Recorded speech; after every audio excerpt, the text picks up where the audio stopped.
कृष्णा। राधे राधे भक्तों, आप सभी का माघ मास महात्म्य में स्वागत है।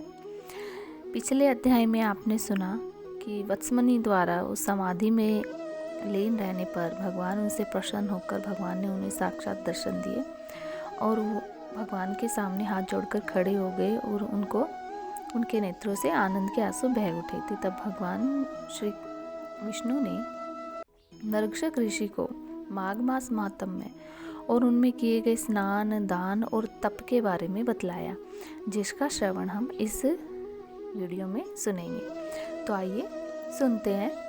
तब भगवान ने कहा, मृगशृग, तुम्हारी इस स्तुति से मुझे बड़ी प्रसन्नता हुई।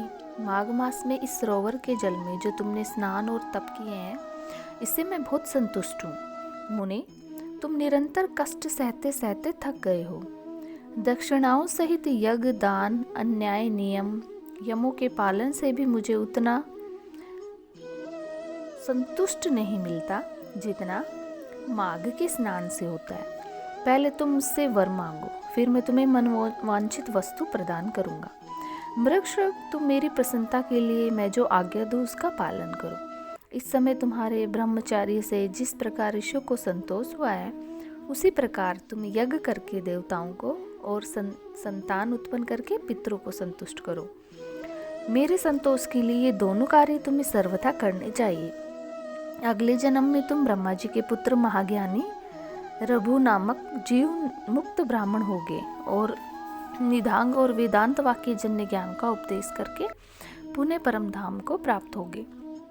मृगशृग ऋषि बोले, हे देव, संपूर्ण देवताओं द्वारा वंदित जगन्नाथ, आप यहाँ सदा निवास करें और सबको सब प्रकार के भोग प्रदान करते रहे। आप सदा सब जीवों को सब तरह से संपत्ति प्रदान करें। भगवान, यदि मैं आपका कृपा पात्र हूँ तो यही एक वर जिसे निवेदन कर चुका हूँ देने की कृपा करें। हे कमल नयन, चरणों में पड़े हुए भक्तों का दुख दूर करने वाले अच्युत, आप मुझ पर प्रसन्न होइए। शरणागत वत्सल, मैं आपकी शरण में आया हूँ। भगवान विष्णु बोले, मृगशृग, एवं अस्तु, मैं सदा यहाँ निवास करूँगा। जो लोग यहाँ मेरा पूजन करेंगे उन्हें सब प्रकार की संपत्ति हाथ लगेगी।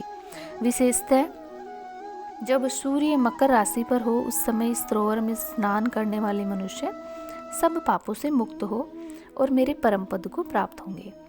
व्यातिपात योग में अयन प्रारंभ होने के दिन, संक्रांति के समय, विषुव योग में पूर्णिमा और अमावस्या तिथि को तथा चंद्र ग्रहण और सूर्य ग्रहण के अवसर पर यह स्नान करके यथाशक्ति दान देने से तुम्हारे मुख से निकले हुए स्तोत्र का मेरे सामने पाठ करने से मनुष्य मेरे लोक में प्रतिष्ठित होगा। भगवान गोविंद के यूँ कहने पर उस ब्राह्मण कुमार ने पुनः प्रणाम किया और भक्तों के अधीन रहने वाले श्री हरि से फिर एक प्रश्न किया, कृपा निधि देवेश्वर, मैं तो कुत्स मुनि का पुत्र वत्स हूँ, फिर मुझे आपने मृगशृग कहकर क्यों संबोधित किया? भगवान बोले, ब्राह्मण, इस कल्याण सरोवर के तट पर जब तुम तपस्या करने में लगे थे, उस समय जो मृग प्रतिदिन यहाँ पानी पीने आते थे, वे निर्भय होकर तुम्हारे शरीर से अपने सींग रगड़ा करते थे। इसी से श्रेष्ठ महर्षि तुम्हें मृगशृग कहते हैं। आज से सब लोग तुम्हें मृगशृग ही कहेंगे। यो कहकर सबको सब कुछ प्रदान करने वाले भगवान सर्वेश्वर वहाँ रहने लगे। तदंतर मृगशृग मुनि ने भगवान का पूजन किया और उनकी आज्ञा लेकर वह उस पर्वत से चले गए। संसार का उपकार करने के लिए उन्होंने गृहस्थ धर्म को स्वीकार करने के निश्चय किया और अपने अंतःकरण में निरंतर वे आदि पुरुष कमल नयन भगवान विष्णु का चिंतन करने लगे। अपनी जन्मभूमि भोजराज नगर में घर आकर उन्होंने माता पिता को नमस्कार करके अपना सारा समाचार कह सुनाया। माता पिता के नेत्रों में आनंद के आंसू छलक आए। उन्होंने पुत्र को छाती से लगाकर बारंबार उसका मस्तक सूंघा और प्रेम पूर्वक अभिनंदन किया। वत्स, अपने गुरु को प्रणाम करके और फिर स्वाध्याय में लग गए।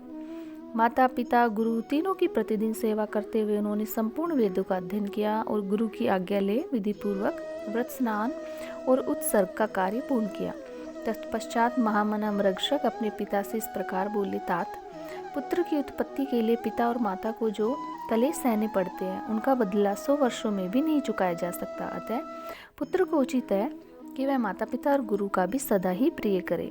इन तीनों के अत्यंत संतुष्ट होने पर सब तपस्या पूर्ण हो जाती है। इन तीनों की सेवा को ही सबसे बड़ा तप कहा गया है। इनकी आज्ञा का उल्लंघन करके जो कुछ भी किया जाता है वह कभी सिद्ध नहीं होता। विद्वान पुरुष इन्हीं तीनों की आराधना करके तीनों लोकों पर विजय पाते हैं। जिनसे इन तीनों को संतोष हो वही मनुष्य के लिए चारों पुरुषार्थ कहा गया है। इसके सिवा जो कुछ भी है वह उपधर्म कहा गया है। मनुष्य को उचित है कि वह अखंड ब्रह्मचार्य का पालन करते हुए पिता से कर्मशः 3, 2 या 1 वेद का अध्ययन करने